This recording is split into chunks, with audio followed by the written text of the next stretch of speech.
हर दिन अपलोड होने वाले मेरे चमत्कारी टोटकों के टाइमली अपडेट्स के लिए मेरे चैनल को सब्सक्राइब करें, बेल आइकॉन भी दबाएं, जिससे कोई भी वीडियो या आवश्यक जानकारी आपसे मिस ना हो पाए। धन्यवाद। नमस्कार, मैं हूं वैभव नाथ शर्मा और आप देख रहे हैं मेरा YouTube चैनल वैभवन। मित्रों, आज हम लोग बात करेंगे 17 जनवरी के पंचांग, राशिफल और महा उपाय के बारे में। तो सबसे पहले बात कर लेते हैं पंचांग की। विक्रम संवत 2075 मास चल रहा है पौष का और आज शुक्ल पक्ष की एकादशी की तिथि है। गुरुवार का दिन है, बहुत अच्छा संयोग है गुरुवार का दिन और एकादशी की तिथि। कृतिका नक्षत्र है, योग है शुक्ल और करण है वाणिज्य। और व्रत पर्व और त्यौहार की बात करते हैं तो पौष पुत्रदा एकादशी आज पर्व मनाया जा रहा है। तो दोस्तों, ये तो बात रही आज के पंचांग की। अब चर्चा करते हैं राशिफल की। तो सबसे पहले बात मेष राशि की। मेष राशि वाले जातक लोगों को कानूनी मामलों में आज आपको बहुत सोच समझ करके और ध्यान दे करके काम करने की ज़रूरत है। किसी भी तरीके का लड़ाई झगड़ा वाद विवाद अगर चल रहा है, कोर्ट केस में मामला है, तो उसको अभी अपनी तरफ से और ज़्यादा मत बढ़ाइए।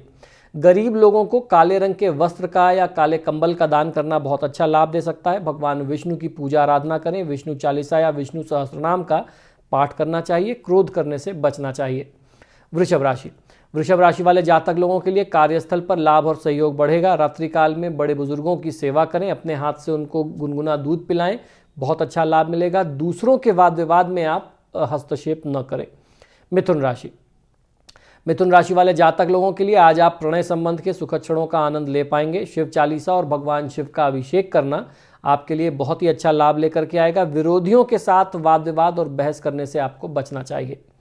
कर्क राशि। कर्क राशि वाले जातक लोगों के लिए आज का दिन आर्थिक, सामाजिक और पारिवारिक क्षेत्र की दृष्टि से बहुत ही अच्छा दिन दिखाई देता है। शनि भार्या स्तोत्र का पाठ करना आज आपके लिए सर्वोत्तम रहेगा। जल्दीबाजी में कोई काम न करें, इससे भूल चूक होने की आपकी बदनामी होने की संभावना ज़्यादा होती है। सिंह राशि। पारिवारिक जीवन में सुख शांति का वातावरण बना रहने वाला है। विष्णु सहस्त्रनाम का पाठ करना आपके लिए विशेष लाभकारी होगा। संतान पर क्रोध करने से आपको आज बचना चाहिए। कन्या राशि। कन्या राशि वाले जातक लोगों को अपने मित्रों से लाभ मिलेगा तथा कहीं शहर से बाहर जा करके कोई यात्रा करना पड़े और शहर से बाहर आज कहीं आपको प्रवास करना पड़ जाए, स्टे करना पड़ जाए ओवरनाइट, ऐसे योग आपके लिए बनते हैं। पुरुष सूक्त का पाठ करना चाहिए और वाहन का प्रयोग थोड़ा सावधानी से करिए। तुला राशि। तुला राशि वाले जातक लोगों के लिए आज प्रयास करने से आपके आय के स्रोत भी बढ़ेंगे, यानी सोर्स ऑफ इनकम भी कोई नई बने, ऐसी स्थिति दिखती है।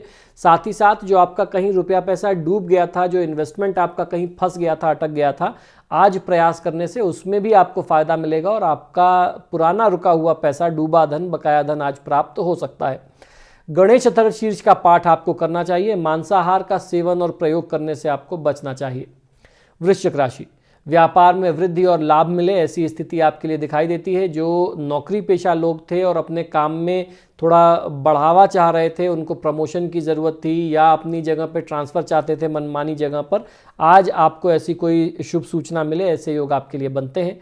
ओम दुम दुर्गाय नमः मंत्र का 108 बार जाप करें और किसी भी तरीके के वाद विवाद में पड़ने से आप बचें। धनुराशि। धनुराशि वाले जातक लोगों के लिए आपको विवादों से आज दूर रहना चाहिए, अन्यथा न्यायिक समस्या, वाद विवाद और ज़्यादा बढ़ेंगे। अपने आराध्य देवता को आप सफ़ेद पुष्प समर्पित करके उनकी पूजा आराधना करें। बड़े बुजुर्गों का अनादर अपमान आप बिल्कुल भी न करें। मकर राशि। मकर राशि वाले जातक लोग महत्वपूर्ण व्यक्तियों के संपर्क में आएंगे, जिनसे आपको सामाजिक तथा व्यापारिक बहुत अच्छा सहयोग मिल सकता है।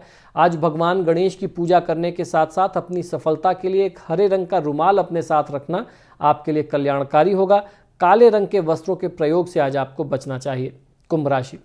कुंभ राशि वाले जातक लोगों के लिए आज आपका स्वास्थ्य प्रभावित हो सकता है। अपने स्वास्थ्य का ध्यान रखना होगा और खासतौर पर असमय और अशुद्ध भोजन, जो आप बाहर का भोजन किसी भी समय करते हैं, आपका एक तो कोई रूटीन सेट नहीं है, वो सब सारी चीज़ें आपको अवॉइड करनी होगी।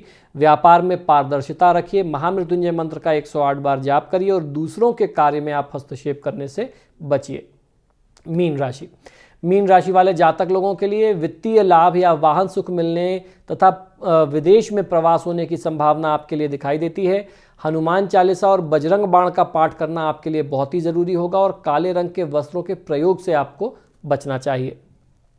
तो मित्रों, ये तो बात रही आज के 12 राशि की। हम लोगों ने जाना ग्रह नक्षत्र की स्थितियाँ क्या कहती हैं और दिन को शुभ बनाने के लिए आपको क्या करना चाहिए और क्या नहीं करना चाहिए।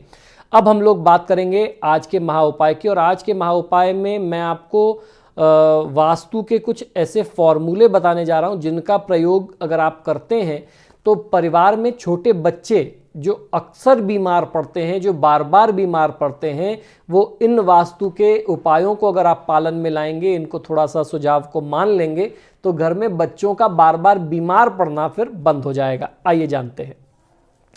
वास्तुशास्त्र के माध्यम से घर में हर समस्या का समाधान, उनका निदान छुपा हुआ है। वास्तुशास्त्र में अच्छा स्वास्थ्य भी कैसे पाया जाए, इसके बारे में भी चर्चा की गई है। वास्तु के माध्यम से स्वास्थ्य अच्छा कैसे रहे, परिवार के लोग सब स्वास्थ्य की दृष्टि से सुखी कैसे रहें, इस बारे में भी बहुत कुछ बताया गया है।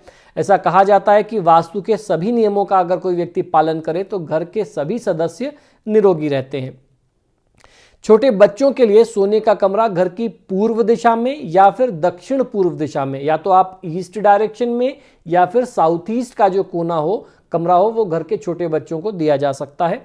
और अगर वो नहीं संभव हो पा रहा है तो फिर आप नॉर्थ की तरफ उनको कमरा दे सकते हैं, नॉर्थ ईस्ट में या नॉर्थ की तरफ दे सकते हैं।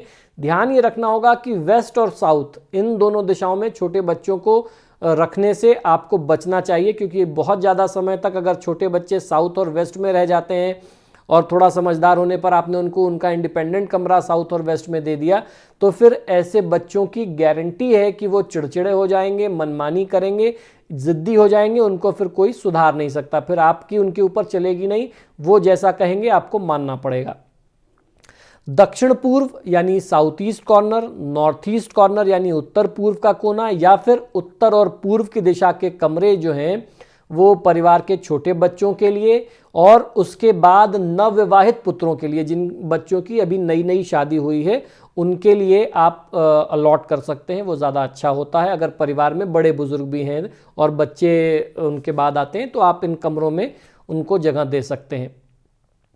और बहुत ज़्यादा समय तक इनको जो है उस कमरे में रहना भी नहीं चाहिए। वास्तु का नियम ये है कि शादी के 1 साल से 1.5 साल तक, जब तक वो कंसीव नहीं करते हैं, तब उनको नॉर्थ वेस्ट या साउथ ईस्ट में या नॉर्थ ईस्ट में आप रख सकते हैं। एक बार कंसीव हो जाने के बाद आपको उनको साउथ वेस्ट में शिफ्ट कर देना होता है, ताकि उनकी फिर प्रेगनेंसी में कोई दिक्कत ना आए, उनकी जो गर्भावस्था है वो बहुत सुखद प्रसव हो जाए, बच्चे की कोई कॉम्प्लिकेशन ना आए डिलीवरी में। इसलिए कंसीव करने के लिए नॉर्थ वेस्ट, नॉर्थ ईस्ट या फिर साउथ ईस्ट में आप उनको रखें और उसके बाद आप उनको इमीडिएटली शिफ्ट कर दें। तो बहुत ज़्यादा समय तक भी आपको उनको वहाँ न्यूली मैरिड कपल को नहीं रखना होता। जब तक बच्चे की शादी नहीं हुई है तब तक उनके लिए सबसे आदर्श कमरा यही होता है, और एक बार शादी हो जाए और शादी के बाद जैसे ही कंसीव कर जाएं तो फिर उनको शिफ्ट कर देना चाहिए। उसके बाद उनको बहुत ज़्यादा दिन तक इन कोनों में नहीं रखना चाहिए। पुत्री का कक्ष कभी भी घर में दक्षिण दिशा में आप ना रखें, इस बात का आपको ध्यान रखना चाहिए। घर में अगर कन्या है तो उसका कमरा कभी भी साउथ का नहीं होगा। कन्या के लिए नॉर्थ वेस्ट का कमरा, वायव्य कोण का ही कमरा बताया गया है। और पुत्र का कमरा जो है वो घर में पश्चिम दिशा का होना चाहिए। अगर माता पिता हैं और उसके बाद पुत्र है, बच्चा है, बेटा है, तो उसको आप वेस्ट में रख सकते हैं, ईस्ट में रख सकते हैं, नॉर्थ में रख सकते हैं। लेकिन खासतौर पर विवाह योग्य कन्या अगर होती है तो उसको नॉर्थ वेस्ट कॉर्नर में यानी उत्तर पश्चिम का जो कोना है वही उसके लिए सबसे उचित स्थान होता है। बच्चों के पलंग का सिरहाना पूरब की ओर में रखना चाहिए। अगर आपको दक्षिण की दिशा नहीं मिल पा रही है, सबसे पहला ऑप्शन तो मैंने बताया कि आपको दक्षिण रखना चाहिए, मैं बार बार अपने वीडियोस में बताता हूं, और अभी जो 11 से 15 तारीख तक के वीडियोस हैं उनमें भी मैंने कई बार आपको बताया कि सबसे आइडियल पोजीशन जो है वो साउथ होती है। अगर साउथ ना मिले तो फिर आप ईस्ट कर सकते हैं। और बच्चों के केस में क्योंकि बच्चे जो है वो ग्रो कर रहे होते हैं, तो ऐसे में ईस्ट जो है, पूर्व दिशा जो है वो ज्ञान की दिशा है, वो उनके लिए ज़्यादा उचित होती है। अच्छे स्वास्थ्य के लिए शयन कक्ष में क्रिस्टल बाउल, क्रिस्टल का गोला या विंड चाइम आप लगा सकते हैं। घर में अगर कोई बच्चा बहुत दिनों से बीमार है तो उसे आप नॉर्थ वेस्ट कॉर्नर में सुलाएंगे तो बहुत अच्छा उसका आपको रिजल्ट मिलेगा, फिर वो बच्चा बीमार नहीं पड़ेगा। और एक बार जब वो स्वस्थ हो जाए तो दोबारा उसके कमरे में आप उसे शिफ्ट कर सकते हैं। घर में पेड़ पौधे लगा करके भी घर की ऊर्जा को शुभ बनाया जा सकता है। फेंगशुई में ऐसा माना जाता है कि पेड़ पौधे जो हैं वो समृद्धि का प्रतीक हैं। घर में नकारात्मक ऊर्जा को ये नष्ट करते हैं। यदि आप भी चाहते हैं कि आपका जीवन सुखी और समृद्ध हो तो घर में पेड़ पौधे ज़रूर लगाना चाहिए। गोल आकार की पत्तियों वाला पौधा जो होता है वो शुभ ऊर्जा की दृष्टि से बहुत ही आवश्यक और बहुत महत्वपूर्ण माना गया है। तो गोल पत्ती जिस भी पौधे की होती है, जो डेकोरेटिव प्लांट्स होते हैं, उनको आप घर में लगा सकते हैं। लंबी और सीधे पत्ते वाले पौधे उससे थोड़ा सा कम शुभ होते हैं। नींबू का पौधा एक बहुत ही शुभ ऊर्जा वाला और बहुत ही मांगलिक पौधा माना जाता है। छोटे और शुभ पौधों को मकान की पूर्व दिशा में आप लगा सकते हैं, रख सकते हैं। इससे घर के मालिक का स्वास्थ्य सही रहता है, परिवार के लोग भी सुखी रहते हैं। घर या दफ्तर में कैक्टस का पौधा नहीं लगाया जाना चाहिए क्योंकि इससे नकारात्मक ऊर्जा प्राप्त होती है। फूल वाले पौधे प्रामाणिक ऊर्जा के बहाव में मदद करते हैं। जो शुभ ऊर्जा होती है, जिसे प्राणिक हीलिंग भी कहा जाता है, प्राणिक ऊर्जा भी कहते हैं, यानी कॉस्मिक एनर्जी, प्राणदायी ऊर्जा जो है, तो जो फूल वाले पौधे होते हैं वो उसमें बहुत ज़्यादा ऐड करते हैं, वृद्धि करते हैं। लेकिन ध्यान रखना चाहिए, फूल वाले पौधों में गुलाब के फूल का पौधा जो है वो घर के अंदर कंस्ट्रक्टेड एरिया में नहीं रखना चाहिए क्योंकि उसमें भी कांटा होता है। व्यवसाय में सफलता प्राप्ति के लिए अपने ऑफिस में पूर्व दिशा में फूलों का पौधा लगाएं। फूलों के पौधे से आश्चर्यजनक रूप में शुभ ऊर्जा जो है वो वृद्धि होती है उससे। पौधे के लिए गमला लेते समय ध्यान में रखना चाहिए कि गमला प्लास्टिक का ना हो, उससे बहुत ज़्यादा नेगेटिव एनर्जी आती है। पौधे को लटकाने वाली टोकरी में अगर आप लगाते हैं तो इन्हें प्रत्येक खिड़की के आगे आप लगा सकते हैं। सही दिशा में खिड़कियां अगर होती हैं तो अगर उसके आप आगे पौधा लगाते हैं तो वो समृद्धिदायक होती हैं और घर में जो शुभ ऊर्जा है वो उसकी वृद्धि करती हैं, क्योंकि खिड़की से जब भी हवा अंदर की तरफ आएगी तो वो प्यूरिफाई होकर के आती है। ऐसे तरीके से गमले लगाना वो सकारात्मक ऊर्जा में वृद्धि करता है, परिवार के लोगों को समृद्धि देता है। नकारात्मक ऊर्जा जो होती है वो सुख चैन छीन लेती है। यदि आप चाहते हैं कि आपका घर सकारात्मक ऊर्जा से भरा रहे तो इसके लिए आवश्यक है कि घर में खिड़कियां सही दिशा में बनाई जाएं। खिड़कियों के आसपास जो है उसको आप डेकोरेट करके रखिए, शुभ ऊर्जा वाले पौधे लगाइए, जिससे जो भी हवा घर में आ रही है, जो भी ऊर्जा आ रही है वो शुभ होकर के आए। खिड़कियों से आने वाली सूर्य की रोशनी से घर का माहौल सदैव सकारात्मक बना रहता है। भवन में उत्तर दिशा की खिड़कियों को अधिक समय तक खुला रखा जाना चाहिए। इससे भवन में रहने वाले सदस्यों के स्वास्थ्य को बहुत अच्छा लाभ मिलता है। वास्तुशास्त्र के अनुसार पश्चिम दिशा में पूर्व और उत्तर की तुलना में कम खिड़कियां रखनी चाहिए। तो आपको ध्यान ये रखना चाहिए कि घर में ईस्ट और नॉर्थ की तरफ, पूर्व और उत्तर की तरफ ज़्यादा से ज़्यादा खिड़कियां हों। जितना वेंटिलेशन होगा, जितना आप उसको खुला रखेंगे उतना ज़्यादा अच्छा होता है, वो आपके लिए ज़्यादा बेहतर है।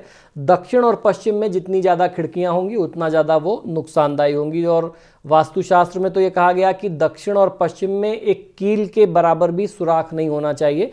तो दक्षिण और पश्चिम की तरफ उधर से नेगेटिव एनर्जी ज़्यादा ना आए, इसलिए उधर आपको कुछ वेंटिलेशन या खिड़की वगैरह की ज़रूरत नहीं होती है। अपने घर में, अपने कमरे में जितनी नॉर्थ में और ईस्ट में आप ओपनिंग कर सकते हैं उतना शुभ होता है। घर के पश्चिम भाग में खिसकाने वाली खिड़की, आजकल फैशन चल गया वो ऊपर की तरफ खिसकाने वाली खिड़की, वो वेस्टर्न कल्चर है, विदेशों में ज़्यादा ऐसा होता है। अगर वेस्ट में इस तरीके की खिड़की होती है, इस तरीके के फैशन वाली, तो उससे व्यक्ति के अंदर चिड़चिड़ापन और सिर दर्द जैसी समस्या देखी गई है। उसका ये इम्पैक्ट जो है घर में रहने वाले लोगों के जीवन में देखा गया है। मकान की खिड़कियों के शीशे कभी भी टूटे हुए नहीं होने चाहिए, ना ही उनमें कोई दरार पड़े, इस बात का आपको ध्यान रखना चाहिए। अगर ऐसा होता है, शीशे वगैरह टूटे होते हैं या खिड़कियों में दरार वगैरह आ जाती है, क्रैक्स आ जाते हैं, तो ये ब्लड रिलेटेड बड़ा रोग आपके परिवार में दे सकते हैं। तो इस बात का आपको ध्यान रखना चाहिए। तो मित्रों, आशा करता हूं कि ये छोटे छोटे उपाय और टोटके आपको निश्चित ही बहुत पसंद आते होंगे। आप सभी से आग्रह है कि जब भी आप मेरे वीडियोस देखते हैं तो इनको लाइक और शेयर ज़रूर किया करें। और आपने अगर अभी तक मेरे चैनल को सब्सक्राइब नहीं किया तो प्लीज़ इसे सब्सक्राइब करिए। इसी शुभकामना के साथ कि आपका दिन शुभ हो, मुझे आज्ञा दीजिए और देखते रहिए मेरा यूट्यूब चैनल वैभवन। नमस्कार मित्रों, आप देख रहे हैं मेरा यूट्यूब चैनल वैभवन। हर दिन अपलोड होने वाले मेरे चमत्कारी टोटकों के लिए मेरे चैनल को सब्सक्राइब करें और टाइमली अपडेट्स के लिए बेल आइकॉन को भी दबाएं, जिससे नए वीडियोस की जानकारी आपको समय से प्राप्त हो सके। धन्यवाद। मित्रों, यदि आप अपनी किसी भी व्यक्तिगत समस्या के लिए मुझसे परामर्श और समाधान चाहते हैं, यानी आप अपनी किसी भी पर्सनल प्रॉब्लम के लिए मुझसे कंसल्टेशन और रेमेडीज चाहते हैं, तो उसके दो तरीके हैं। टेलीफोनिक कंसल्टेशन, फ़ोन पे बात करना, और दूसरा फेस टू फेस यानी पर्सनल मीटिंग करना। आप हमें फ़ोन के माध्यम से, ईमेल और व्हाट्सएप के माध्यम से अपॉइंटमेंट बुक कर सकते हैं। हमारा नंबर है 9990724131। आपको 2 नंबर दे रहा हूँ, इन दोनों नंबर पे व्हाट्सएप अवेलेबल है, आप व्हाट्सएप करें। 9818300146 ये हमारे ऑफिस का दूसरा नंबर है। अगर आप हमें ईमेल करना चाहते हैं तो आप हमें ईमेल कर सकते हैं। हमारी ईमेल आईडी नोट कर लीजिए, sharma.vaibhava vaibhava@gmail.com पर, इस पर आप हमें ईमेल भी कर सकते हैं। मित्रों, आजकल फ़ोन कॉल्स बहुत ज़्यादा हैं और मुझे भी मालूम है आप लोग कॉल करते हैं, फ़ोन रिसीव नहीं होता तो आप भी निराश होते हैं। ऐसे में ईमेल और व्हाट्सएप करना सबसे बेहतर तरीका है। धन्यवाद।